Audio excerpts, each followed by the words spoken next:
for the bloody triple murder. He realized the men might be responsible for far more. I had Johnny G, or Johnny Gallagher, the disc jockey case, and items were taken from him. One was a turquoise ring. I noticed Linwood was wearing a ring, turquoise ring, like was described. So I took it off and I called Leroy Morgan, the detective. He had this ring on his finger, and my dad seen it and said, "That's Johnny's ring. That's Johnny's watch. And that's how they linked the Rileys to Johnny's mother." Despite Linwood being caught wearing Johnny G's jewelry, the police had little evidence to tie the three Briley brothers to either the DJ's abduction or the bloodbath at Barton Avenue. However, a fourth member of the gang might provide the key. Duncan Meekins was just 16 years old and was a neighbor, not family. He came from a very well-grounded background as far as I could tell. He was a good student, or a decent student, active in the church, and had been an altar boy. Meekins lived next door to the Rileys, and they were idols to him, basically. You know, he thought they were, big, tough people, and he wanted to get involved, so they kind of took him under their wing. Prosecutors decided to attempt a deal with Duncan Meekins.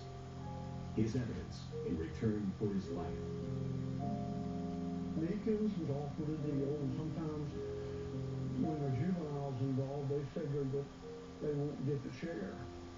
So he started talking. What Meekins revealed would leave the people of Richmond stunned. When this broke, I just thought, holy moly. Well, that's not what I thought, and you know what I thought. The Briley gang had been on a 7-month-long violent spree that had caused devastation all over the city. The level of violence was horrifying.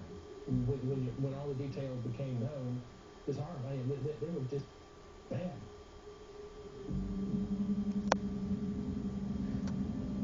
One of the first victims was elderly babysitter Mary Gowan, resident of a well-to-do Richmond neighborhood. We're going to Mary Gowan, 76-year-old woman. She lives at upscale apartments. No crime ever occurs there. She had been babysitting over in the north part of Richmond at her daughter's house. the Rileys had seen this elderly lady leave from her babysitting job, followed her all the way through the city of Richmond out to her apartment. I don't think she even had a chance to yell, because probably somebody would have heard her. She probably would have parked here. 51 is over there in that corner.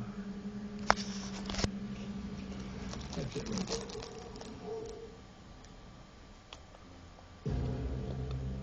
Whoa. Left in the road into the stairwell, took turns raping her, and then shot her in the head and left her for dead. Well, just a vicious, horrific type crime. No rhyme or reason, didn't know the victim, just picked her at random. Mary was just a wonderful lady. Loved her grandkids. Loved life.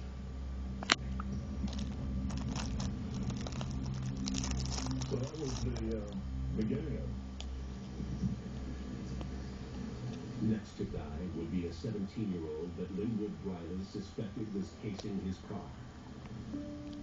Christopher Phillips. That was another take. It was my case, and I didn't have anything on it. They thought that he was looking in their car. 17-year-old boy. So they take him, drag him into the backyard, hold him down, he's yelling, take a cinder block and smash his head. It seemed the Briley brothers were getting a taste for murder. If they hadn't enjoyed it, they wouldn't have kept doing it. And I think that's what we see with some of these is some people think about committing murder, and when they find out, not only is it tough, but getting rid of a body is difficult. In their case, they didn't really care. They didn't have any of that stuff. And there was some fun involved in it. It felt powerful to them.